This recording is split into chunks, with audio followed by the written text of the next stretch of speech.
Women have the power to transform this world.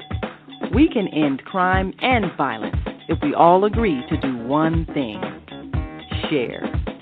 Let's share our wisdom, share our time, share our talents, share our finances, but most of all, let's share our love. This is the Female Solution.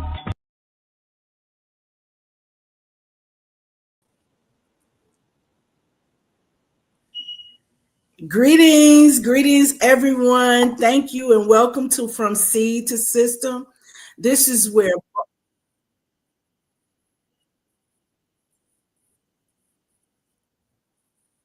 I got an echo. This is where bold conversations bloom and strategy takes root. I'm your host, Cicely McLennan, and I am a global strategist, a Afrofuturist mama, a cultural cultivator, and the founder of GenAg LLC. And I am going from healing foods and farmers markets to international trade and wellness retreats. I build systems that nourish the body, empower communities, and connect continents, and really connect us to the continent. So this podcast is for visionaries. This is for the doers. This is for the builders. And this is for the bold. So let's go and let's grow something together. So today we have Dr. Na on the line. Now, just to, give her a super bold introduction. This is my people right here. Okay. As I noted when I invited everybody to join us today, we are both something else by ourselves, but together, let's go ahead and show the people. We don't just talk about it. We are doers. Welcome, Dr. Na. Thank you. This show is this show is going to be so lit. So lit. I mean, I'm so excited. You don't even know how much, but I'm just happy to be with you. And you said my people. So that's what I want to hear. You're my people too. Every time we get together, something really great happens. I remember the first time, thank God you reached out to me. And I was on your podcast, the Black Queen Show. And so from there, it's just been like a uphill, and we just keep building stronger.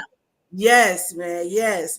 So, believe it or not, when I was doing your thing where you described the person, and I said, oh, well, she's a cultural anthropologist. And so somebody was like, what is that? So I want you to, because this is America. Some of our audiences in America, some will be other places too, but here they have a thing where they kind of dumb things down to third grade, sixth grade level, because unfortunately that's where a lot of people are at, and that's where they can understand. So I want you to give us about your background and explain to us what is a cultural anthropologist. Okay, I love that, because if I can get a penny for every time somebody asks me, what is that? I think I will be a millionaire by now, but it's okay. I'm okay with it, because to be honest, when I heard about it, I was like, huh? What's that? So let me tell you the story, how I fell in love with cultural anthropology. Growing up in Africa, as you know, I'm from Ghana, and yes. I grew up, and when we do history classes in, at school, social studies, I think that's what you guys call it, we will read about the slave trade, and it's like a page. And it's just nothing much than showing our people how they were captured and, like meek people, and they were just taken away. And so as a child, I thought, okay, this is not my lifetime. This is a long time ago. I didn't feel a connection to it, right? So here I come to America, and I'm at school. And when I was let me just tell the story how it is. So when I was in Ghana, there was a European child that came to my school. And all my friends, everybody wanted to be friends with this girl. It was exciting, to see somebody like her, because of the things they have told us about those people and the fact that, shall I say it? Let me just say it to you, Black folks in America. Let me say it to you. We grew up in Africa being told that white people are better than us, like they are our gods. literally today we're gonna break it down. I mean, I'm not gonna hold break back. it. Okay, break it. I have been told, when I did research on how Africans, or at least in Ghana, how they perceive white people or white-skinned people, a lady told me, a grown-up woman about 90 years old, she looked at me and said, my dear, I don't even understand why you are asking me these questions about white people. Do you know that if you are going to church and you see a white person, you should turn around and go home because you have seen your God? And I literally had to leave her. I left her. I'm a researcher. I'm professional. So I had to leave my equipment, everything. And I went to the back and I cried. I cried because I'm growing up in a culture where we respect our elders. Now, as you can see, I'm young, not that young, but I mean, I've seen enough in life. But I'm like, if at the age of 90, this woman is telling me this is what she's telling all the young children around, all the African children around. For 90 years. In my culture, we are, it's part of our culture to respect our elders. So what they tell us is what we do. To be honest, we don't question it. Okay, so I said, we have a big problem here, right? Because mind you, when you are there, you don't think about these things. You don't think about, slavery, because, when you are colonized, they don't bring you those topics, right?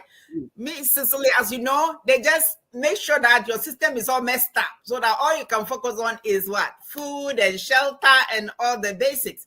You're not about to talk about, big things. You're about to talk about revolution. You're not ready to talk about this kind of thing. So I'm like, we have a problem. So I did my research and I came back and I'm like, I'm in America.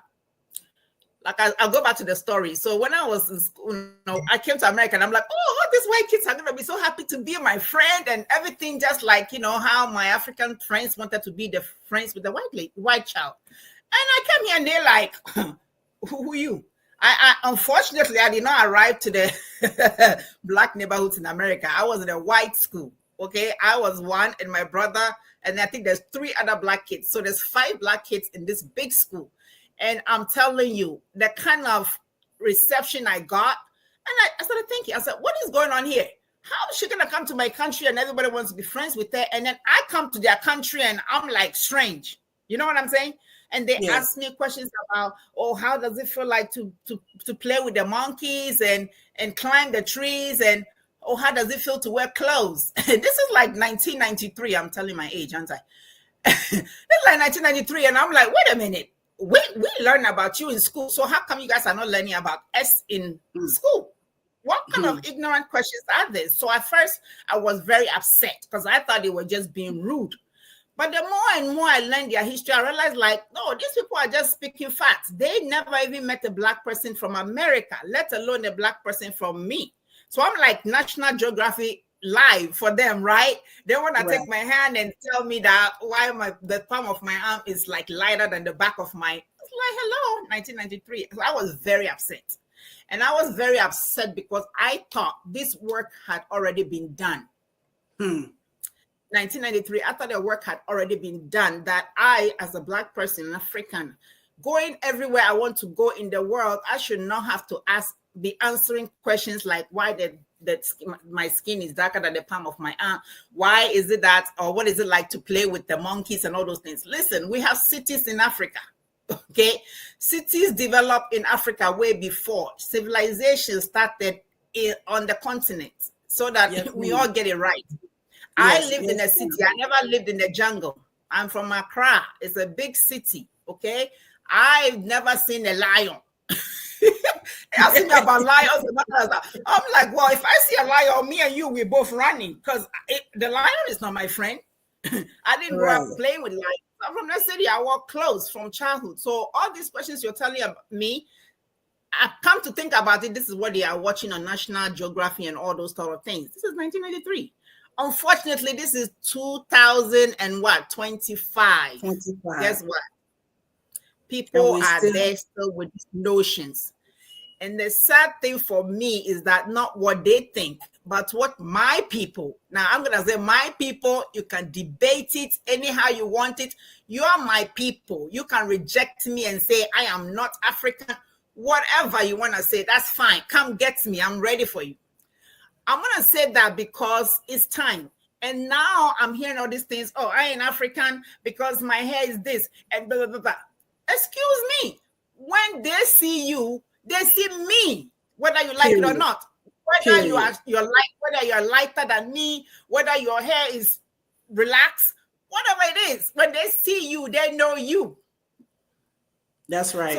So how does that, so I'm taking it that these are the types of experiences that led you on a journey to pursue cultural anthropology on a high level, because we're talking about a high level. So you're not just talking about this stuff. You have actually done research, I'm sure all over the world, and you know exactly what you're talking about and are an expert in your field. So I'm seeing that these past experiences and these challenges that you saw led you on this path. So how does the study of cultural anthropology, how does that, like inform you, and how does that shape how you address these challenges?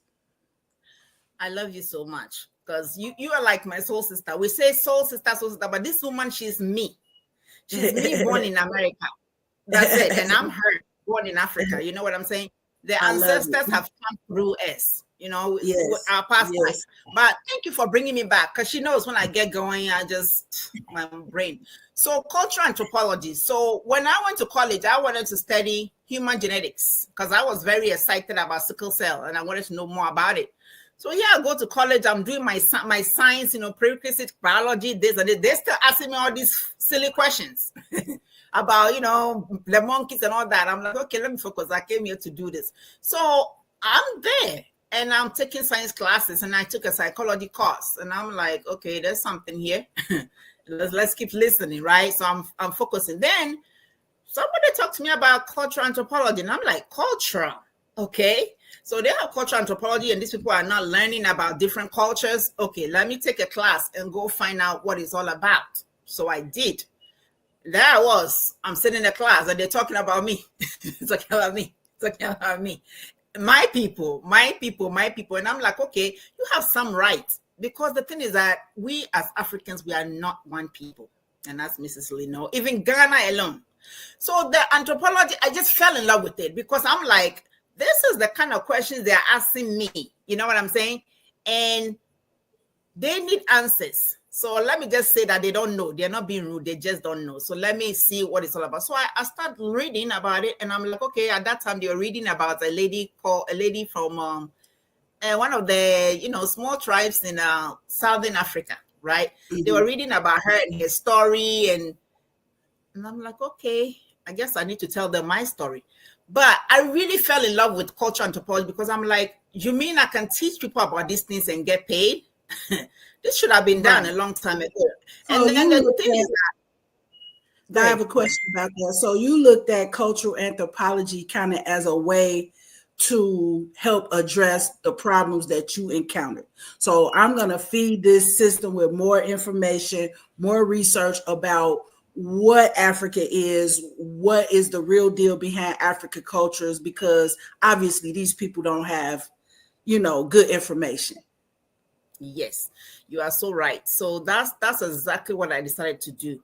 And so let's just get it clear, because if you ask me, are you okay? Why aren't you studying business? Why aren't you studying medicine? Why aren't you doing law? Why are you doing nursing? Excuse me. Is that all Africa, is that all we're good for? Nurses and health professionals, blah, blah, blah.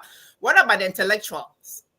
These social anthropologists and cultural anthropologists, they make decisions. They write about Africa. So that's why I went into it. So let's just get what it is. Cultural anthropology is the study of cultures.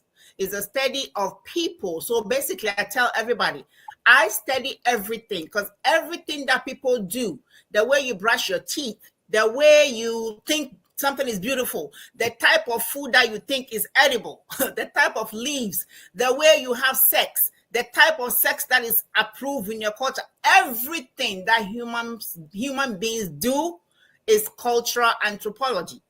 And yes, there's a part of anthropology. A lot of people think bones. Okay, so anthropology, there's 4 different fields in anthropology. We have the cultural anthropology, we have even biological anthropology, we also have archaeological, and then we have even linguistics. Those are all part of cultural anthropology. Okay. Now, archaeologists, they deal with ancient civilizations. Okay, that's where we get the bones. I think there's an Indiana Jones or something like that movie that was made, and so people heard, okay, archaeology. I don't dig bones. My ancestors, they speak to me whilst I'm living. I don't dig the bones.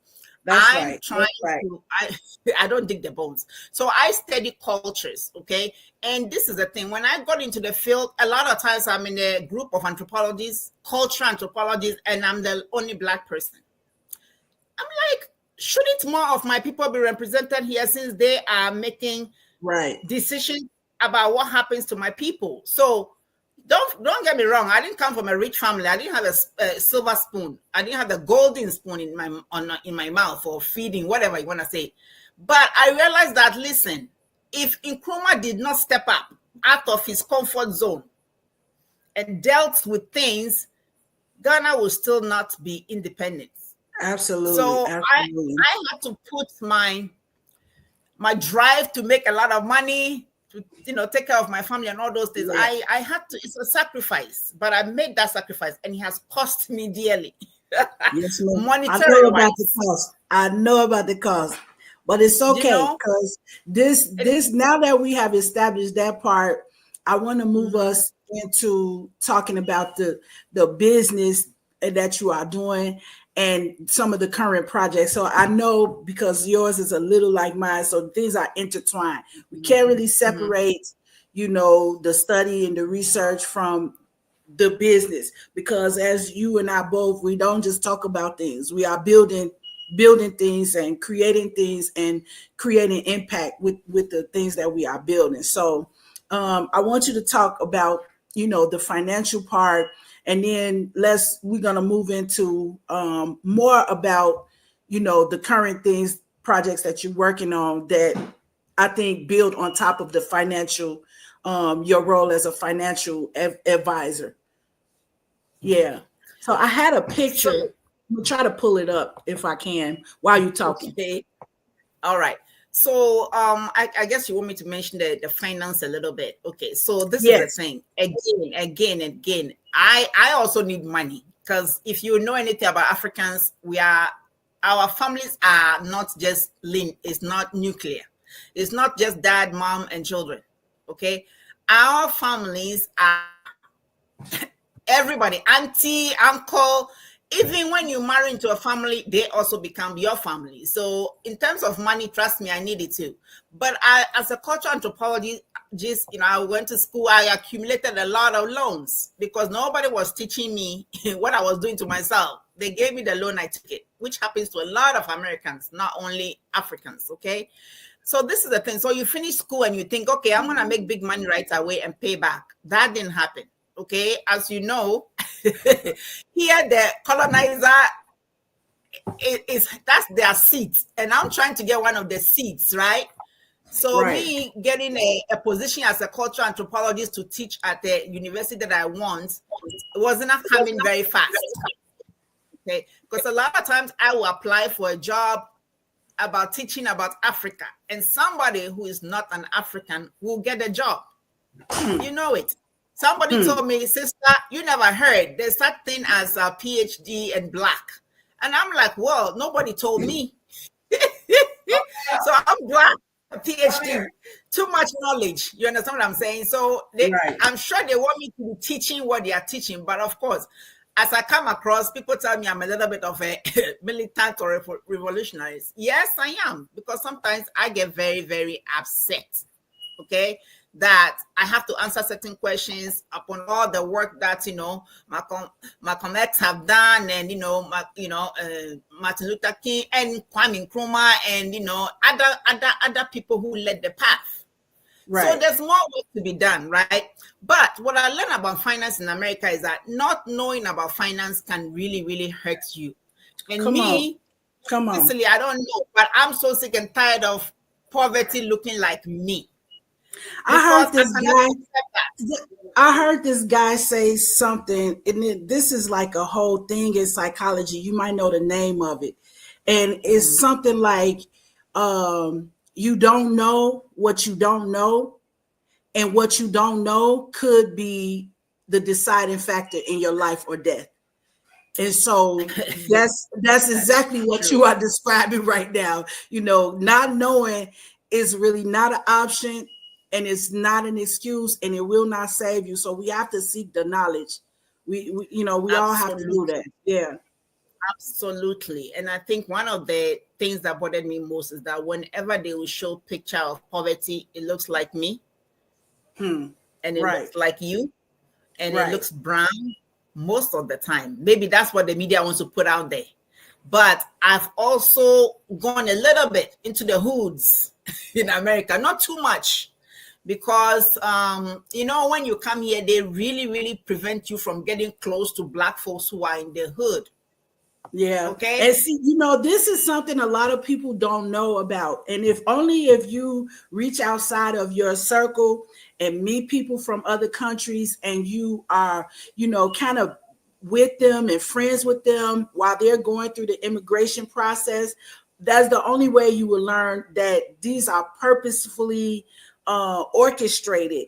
And in the background of the purposeful orchestration are whom? Psychologists, psychiatrists, anthropologists, sociologists. They're the ones that are backing up these moves to separate us, that are put together and actually put in place by the State Department and other agencies, part of the U.S. government. So a lot of people don't know that there's a purposeful effort to keep us away from each other. That I don't know which of us who have volunteered to help them do that. I'm sure they have some volunteers, but I definitely see that as something that comes from the higher levels of the U.S. government and whoever is behind that.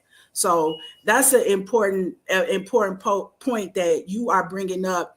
And it's better you than me, because sometimes, I'm local, I'm from here. People don't hear my voice. They don't think that I have the experience of that. But you directly are telling us, this is not hearsay. This is not what you heard. This is not what you read in a book. This is the expert. And not only is she studied it, but she has lived it. And she's telling you that things are being done in the background to keep us from connecting with each other. And I don't know about other people, but when I see somebody trying to keep me away from something that I think is good for me, I fight.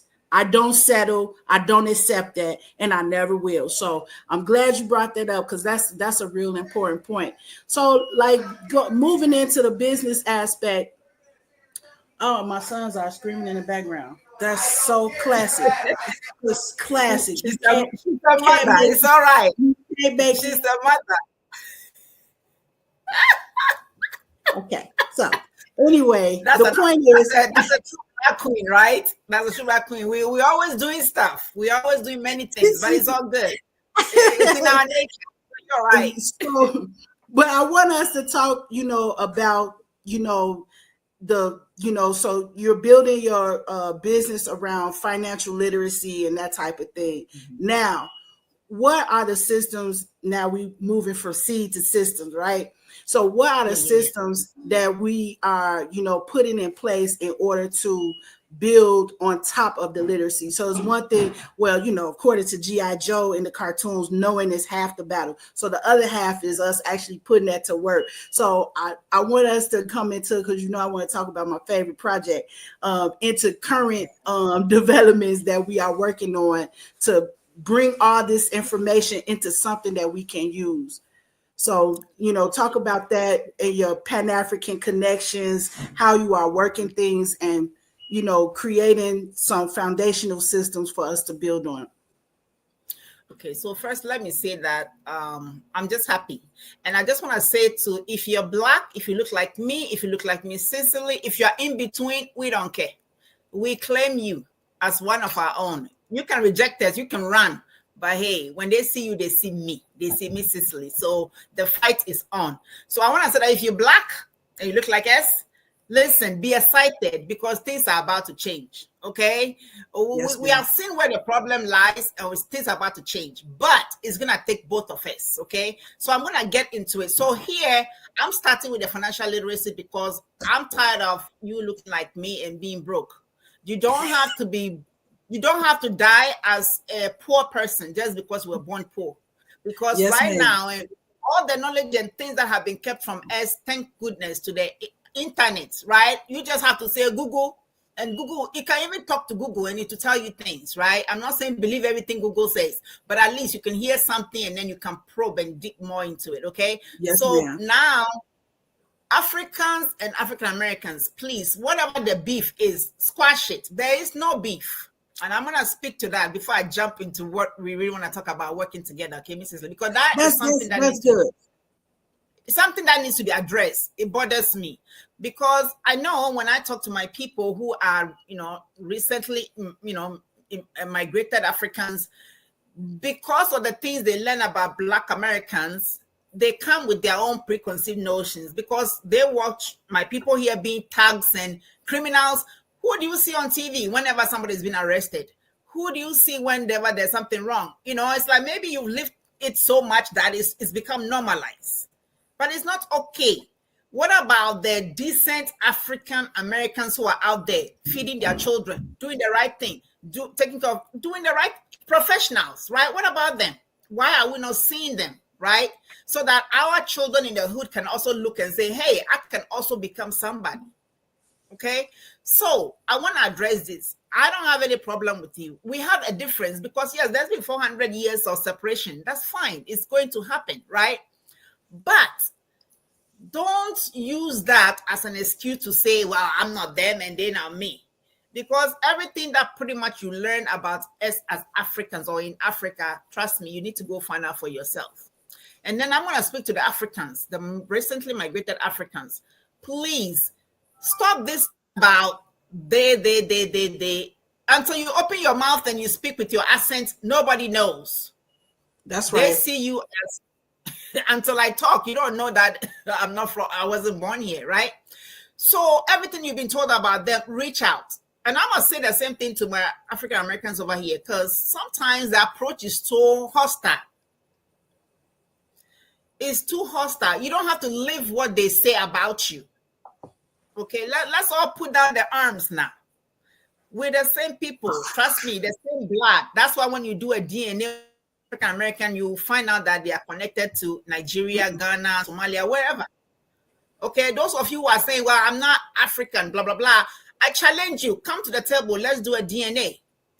Let me not see any African, link from you, and then I'm going to exclude you. Fine, you can go on your way and be Indian or whatever you want to claim, right? I'm not saying that there's not some origins who were Black from here, because yes, Africans did travel, right? They sailed, we know that. That's fine. But they see you as me, and your descendants were people like me. So either way, we're the same. We're in the same boat. You have to join to fight your common enemy, right? So with that said, we are putting a lot of projects. But I'm calling on the big shots, Oprah Winfrey. You say you've been doing all kinds of work in South Africa. Fine. You got more money than that.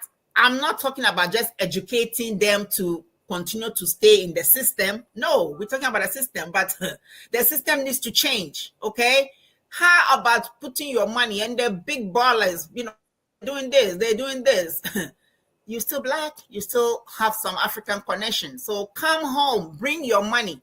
We have everything you need in Africa. We have oil, we have cocoa, we have gold, we have everything that people are using in the West. It's coming from our land. So if anybody is going to make money off of our land, should it not be you, my sisters and brothers over here? And I know that you're not broke. I know you are not all broke. That's for sure. Okay. You are big pockets. I mean, I'm talking about money. Yeah. Money.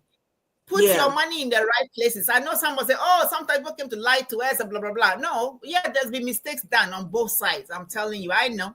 But look for me, Cecily, look for me. You see my face. This is America. If I dupe you, you can arrest me.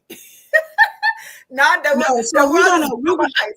we're gonna take some moment of pause, and then we're gonna come back and start right back with this topic of how this looks right now in 2025 and some of the projects that me and you are working on together. So I want to give us some time to really deal with that.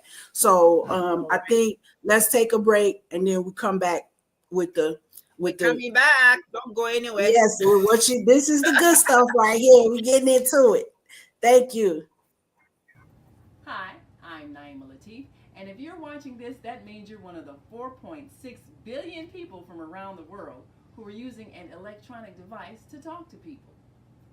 In these times, people are using the internet to talk to everybody.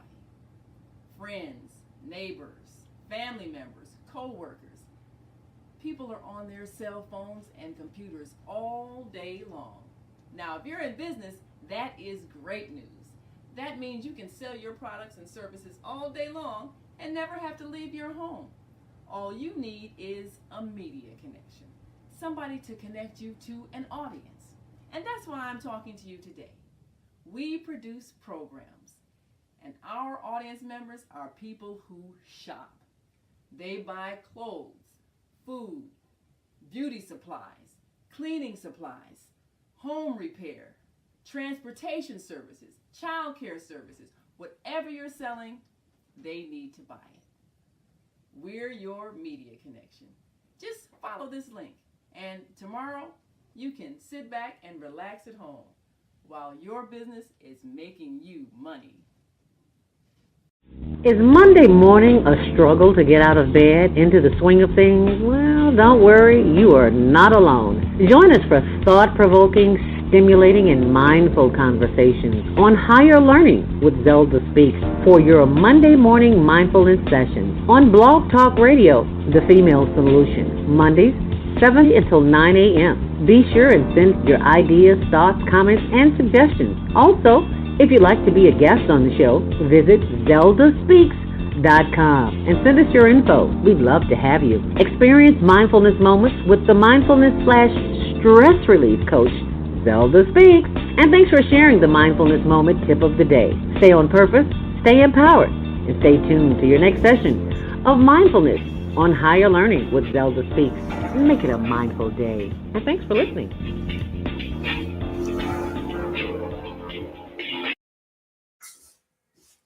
Okay, we are back and we are ready to roll. Dr. Na. Now look, this is getting to my favorite parts, but I want us to talk about two pieces. The economic things that we are working on. Also, I definitely want to get into the relationship part before we get up off of here. And I know everybody's interested in, matchmaking and, love in Africa. That was my thing, love in Africa. And these what I call intra-African relationships. So I want us to talk about why that's an important part of the building, the structures that we're talking about, and why we both have been examples of and working on building these healthy and beautiful intra-African relationships. So, but first, let's talk about the business. I want you to talk about how you linked up with the Gomorrah traditional area in Cape Coast with Nana and this delegation. I would like for us to do like a whole show about that sometime in the near future. But I just want to give the people just a little bit of, how you got into that, why it's important, and what we are doing. Okay, so we're talking about what is coming up. Like we're giving you a little tease. I said, get excited if you black. That's right. That's right. Get excited, really. So, we have to have actions because I've been doing the talking part. But truthfully, when people are hungry, they don't hear you. When people are worrying about their shelter and their food, they don't hear you. Okay, it just your mouth is like this because their stomach is making noises. You cannot learn when you're hungry. Yes. So the truth of the matter is that my people back home, and somebody will say, "Why do you have to say we need help?" Who am I gonna call on? Hey, I'm gonna call on you guys over here. Okay, I'm gonna call on you. And like I said, you can run away all you want, but remember, to whom much is given, much is expected. Okay. And I'm gonna pray tonight that the ancestors go and poke you in your sleep. Like wake up and go do something. Go and work with your people and do something. So to do that, we know that we have to come up with some economic structures, right? We have to change things. Sometimes so you have to be extreme. So to do that, who to go down to the leaders? So I've had a friend for many, many years. His name is Nana Osunubo, and he's one of the chiefs in the area, Gomoa area, as Mrs. Lee talked about. This is a place in Ghana. But, you know, it used to be that they brought the tobacco, whatever. They came with the gun stuff to, you know, trick our people to give them what they wanted. And then, of course. So now these chiefs, they are not that type of a chief. You cannot fool them. You cannot jangle whatever for them to sell their people to you. They will not do that. So Nana is the leader of this particular group that I'm talking about. They're a group of chiefs. They have their own businesses. Some of them have lived in the West, so they know what they're dealing with. And they are back home because they want to develop their people. They want to create jobs. They want to do stuff. But they don't want to work with just anybody. They want to work with African Americans because you guys are our sisters and brothers. And we know that you know more about who we are dealing with. So we know that if we come to you, you will work with us. So that's why this opportunity is not open to anybody else, but our people over here, meaning you guys, my siblings. I call you my African American siblings, my diasporan siblings, right? So we are about to do some big things, but basically our goal is to take back Africa and take back our power. Okay. We people looking like us, we need to control our oils. We need to control our cocoa, our gold, our everything, tomatoes, cassava, whatever we've got, right? It's ours. So we are going to be starting businesses. Okay. And that is going to be funded by African Americans, those who see the vision that we have. The opportunity will be open. You'll be hearing a lot about it. Like she said, we're going to bring the chiefs. They're going to be on the screen. You're going to see them and talk to them. And understand that these people are educated. Okay. They are not, they have read about what happened and they're not about to repeat the same mistakes again. And I'm going to say this, and I keep saying that, and people are like, oh, whatever. If you sit there and allow China to colonize Africa, shame on you. Because 20 or 30 years will come, and your children will be like, what was my mama doing when all this was happening, right?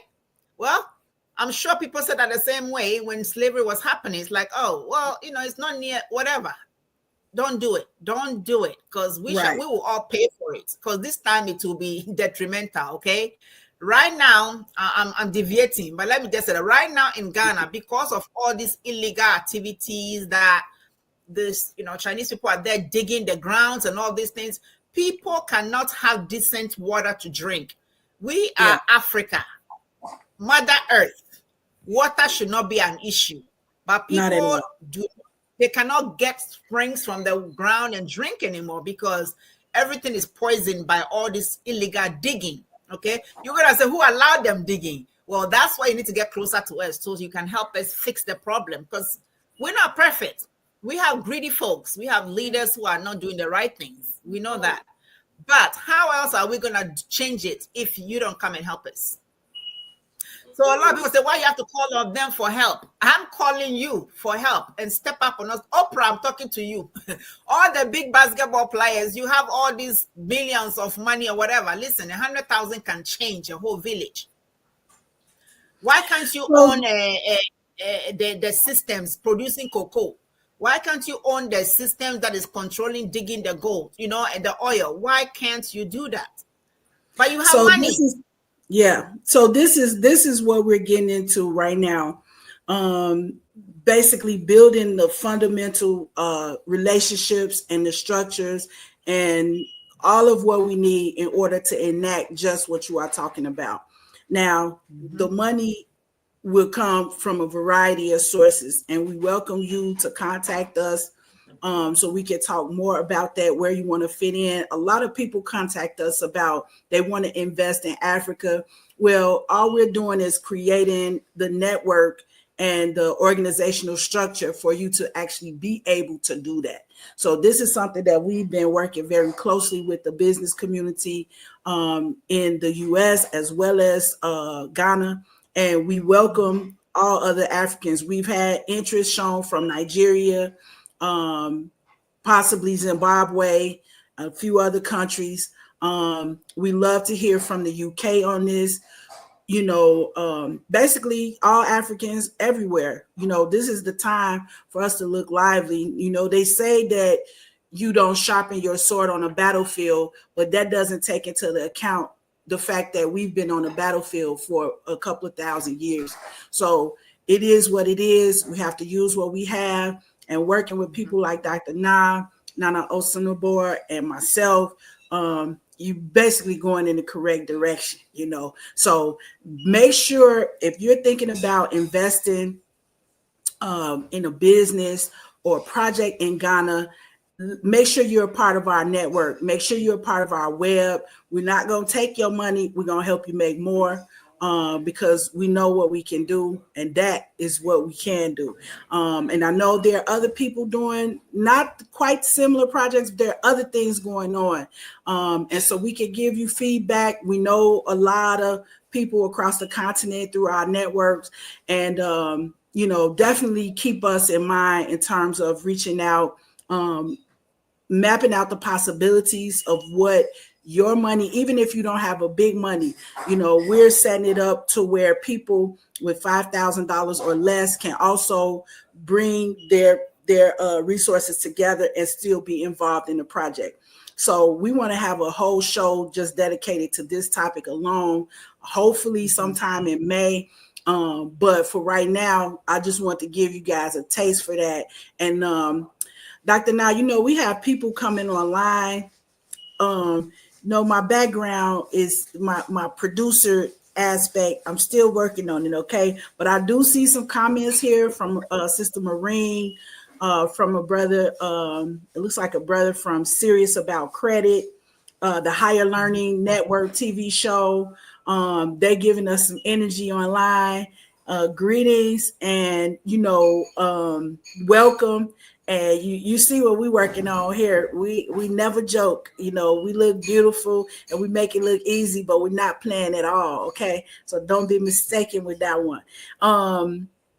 So before we get out of here, I really want to get to our favorite topic, because this is how I met you when you were doing your podcast focusing on people who have relationships that are with one person that was born in America and one person that was born on the continent. And myself, I've been involved in that type of relationship for a long time. So we had a long conversation, went into my background, and that's how we really connected. So I want you to talk about your matchmaking, thing, and just kind of how all of that fits in with building a stronger Africa in general. Oh, and let me just say, I too do matchmaking, but not on the level like what you have a whole thing set up. So I want you to talk about, the Black Queen show, and how you guys are moving into,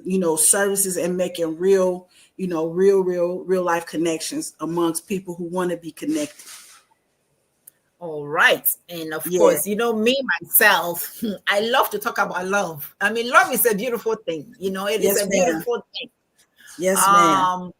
And it's like, I know it's a beautiful thing. It's better to go through life with somebody. Our African people, this is one of the reasons why we got into trouble. African folks, we love people. That's why when they came, you know what I'm saying? They extended the Bible, and we took the Bible, and then they're holding the gold, and we're still holding the Bible, right? But let's not go there. But what I want to say is that to be able to really do, complete the mission that I and Cicely and all the chiefs that are connected with our network, to be able to do that work, we really need to come to understanding. We have to come to the table. Okay.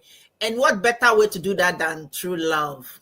Okay. So the Black Queen show talked about, I did talk to, a series of people who are in that type of a relationship to see how it's working.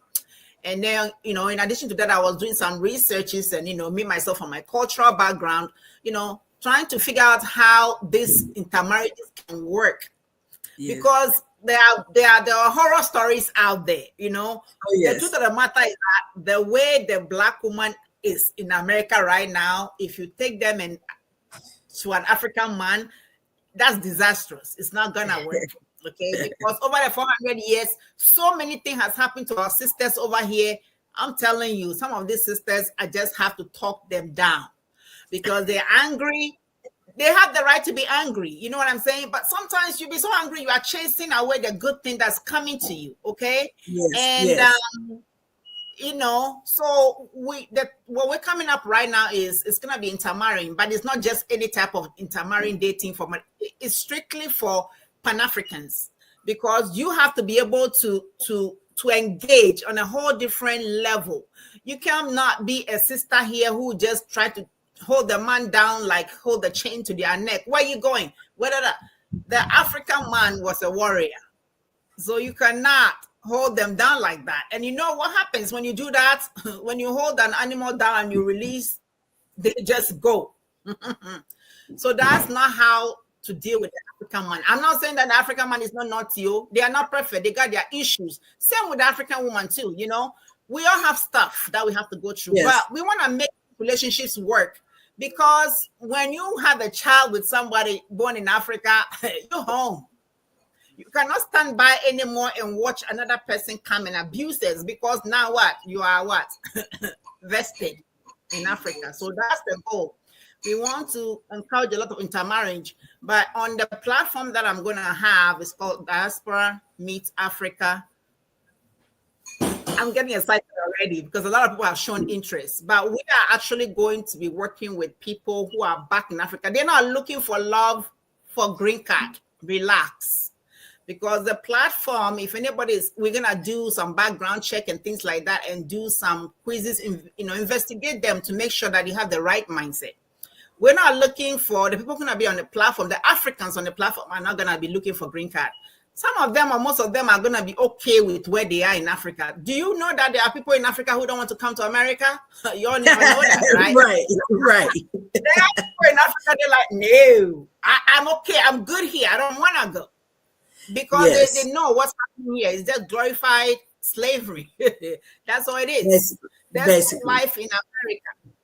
I just came back from Ghana about a month ago, and I'm like in this confusion because it's like, what am I? I'm in dead space right now. Okay. Yeah, so it's not easy. It's not easy. There is no life here. People just go to work and come home with dark, robots, right? But that's exactly why. That's why it's important for us to make this connection, because whatever it is, because we got to get something from America, whatever that is, if we don't really plug it into the continent, it doesn't work as well for us. It doesn't grow for us. It doesn't create stability for us. If I didn't have, Ghana and Africa to me as my foundation and my back, I would be miserable and depressed like so many of the people, here are. They say the average person that's 50 in America is taking 12 pills. 12 pills, the average. The average person here is suffering with all manner of metabolic disorder, including depression, high blood pressure, all kinds of, disease, and it's uncomfortable. But when I feel my people and my family, under me, they are. I'm standing on the strong foundation of the continent. Not only does it help my blood pressure, but it just helps me to stay more grounded, which gives me what I need to move forward with whatever it is I have to do here. Because I go back and forth, but I prefer to be in Ghana, as everybody knows. But sometimes you have to come here.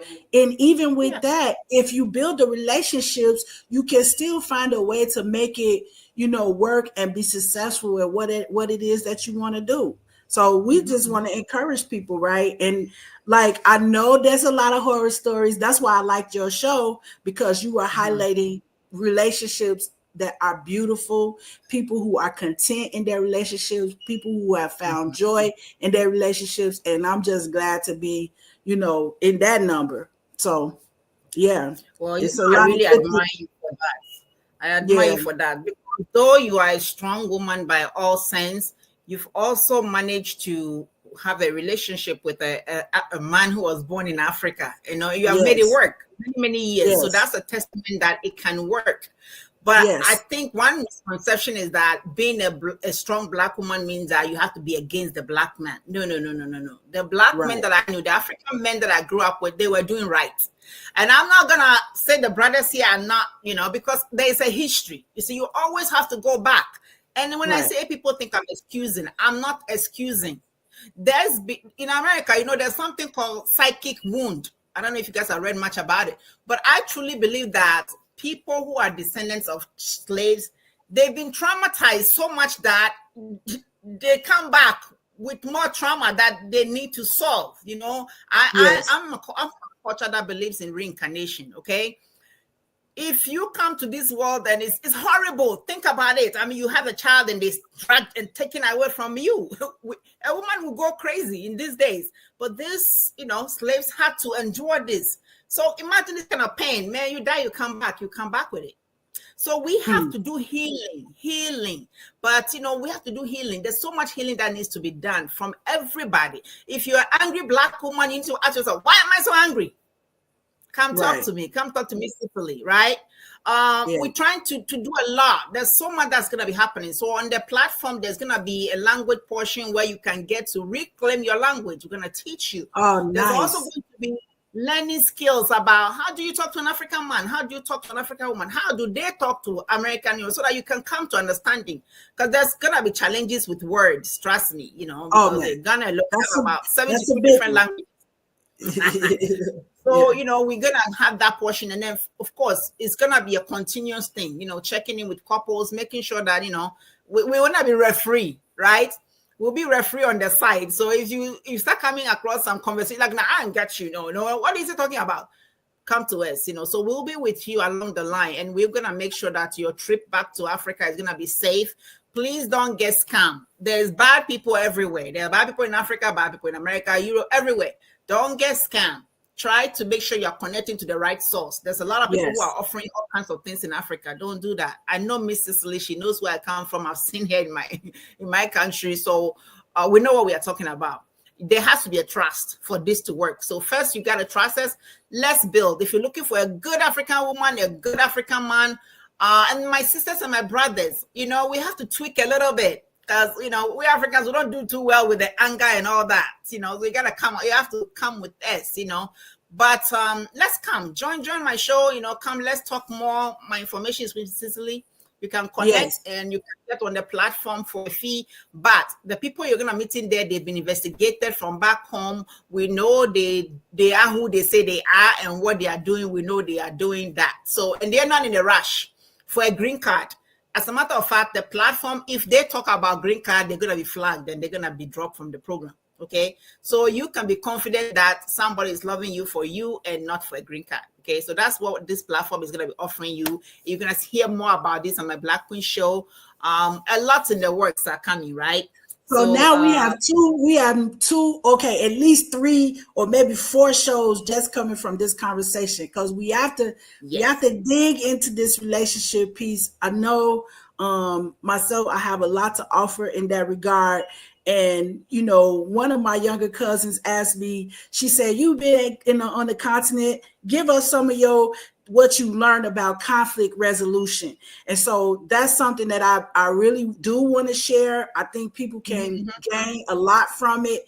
And I definitely want to dig into, this platform you are creating, and let's talk about that. So we're going to have a economic show and a love show. That's on my platform. And then hopefully we'll be doing the same thing on yours. And let's just keep, African love and African power in the center of our conversations. I just appreciate you so much for being available. I love you. It's not even appreciating. I love you. Right? I love you. I love you. For real. I mean, it's amazing. People don't understand. We were connected to the internet, but it's like I'm telling you guys, you got to believe in something. I know we live in a scientific world and but trust me, the ancestors, they are in our blood and they are still working. So me and Miss Cicely, we were some warriors. We were some warriors back in the days, and we fought and they knocked us out, but we back. Yes, ma'am. That's right. That's right. Back. Yeah. I love it. People really, I mean, wherever you are, when African people, if you smile at them, they'll smile back. It's just that there's been so much fear put in them. Listen, I'll tell you something that will surprise a lot of African Americans. When when the refugees come to America, right? Some of them were told, don't get close to these people. That means you don't get close to them because they're violent and they're blah, blah, blah. So they were told. So in the back of their mind, they're like, I need to stay away from those hoods and that kind of stuff, right? So now I'm going to ask you guys to do something. Reach out. When you see somebody who's speaking with a different accent and you know this person is not born in America, please smile at them. It's your sister. It's your brother. It's your blood. Right? That's right. I'm not saying African people, I'm not saying you should go to the hood right now and start playing over there, because we need to do some work before you get there, because you cannot handle it, right? Because that's what sometimes people are saying, okay, are we them or are they really us? Because of the distance, right? But slowly, we're going to come together. We're going to do businesses that are going to be able to give us the money we need so that we can put people into programs that will heal their soul, right? Rejuvenate them, because we are good people. We are good people. Yes. Nobody is just born to be a criminal. The world teaches you how to be, and sometimes you harden as a result of that, right? So, so much is coming. Like I said, get excited because today is a good day. This is together with Black Queen. We're doing things, and stop saving your money. Stop saving your money. But before I go, I want to say something real quick now. The financial aspect that I do over here is very important to me, because though I was in school for 12 years to become a cultural anthropologist, my own lack of financial knowledge hurts me a lot. And I have to say that there's some good things about this country. You can be your own wealth maker. With all these bling, bling, blings, please, I beg you. I know it looks nice. And I can tell you the psychology of why Black folks like to spend their money on bling bling when they get paid. It's part of our psychology, but you have to come back to hear more about that, because, I'm not going to give away all my secrets. But it's time that we kind of slow it down on those. The gold is in Africa. The diamonds are over there. Put your money together. Let's build and let's dig out the diamond ourselves. Then you can even afford it even. We can bling all we want after that. But for now, please, start saving your money, okay? And reach out. Yeah. So the financial aspect of my position where I coach people, right? From poverty to wealth. So you have to reach out. I mean, you don't have to be a millionaire to have a financial coach. Everybody needs a financial coach, right? So just come. I don't charge for my services. I educate you and I help you to get the best you can get. But my goal is to leave you in the situation that even if you die, if you get sick, if you live to 100 years old, my goal is to make sure that you're going to be secure financially, right? There's nothing that says 67 or 62 is the age of retirement. There is not written in anybody's blood. Trust me. You can retire at 30 if you know what you are doing starting from age 18 or even when you are 5 years old, right? It's all about, little drops of water makes a mighty ocean. So please come and learn. I want you to make the money here, grow it, save it, secure it, so that you can help your people back home and make sure that we are going back to the times when Egypt was it. And when our people, Mansa Musa, when they were the it of the world. That's what we're going to right now. Okay. So be part of the movement. This is a movement. Yes. It's just not it's a very movement. Exciting. Diaspora meets Africa. That's what it's all about. Very exciting. Guys, stay tuned to the Female Solution. Stay tuned to From Seed to Systems. Thank you, Dr. Na. We appreciate you so much. And until next time. I'm coming back. You'll be seeing me, everybody. So I love to hear more. If nobody reaches out to me, I'm gonna come find you people. Thank you. Thank you so much. Bye-bye. Truly, I love you. I love you. Love you you, are awesome. love you, Thank love you you. so much. All right. Thank you. Bye. Bye, Bye-bye. everybody. Okay. And that is a wrap.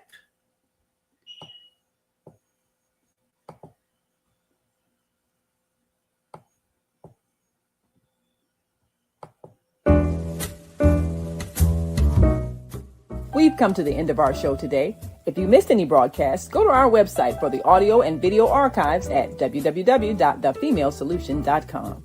On behalf of our team of radio hosts, I'd like to thank all of you who participated in today's discussions. And to our global family joining us from all around the world, we say thank you. To our family in China, xie xie. India, Dhanyavad. Japan, arigato. Korea, kamsamnida. Russia, spasiba. Germany, danke. Poland, dziękuję. France, merci. Spain, gracias. Italy, grazie. Egypt, shukran.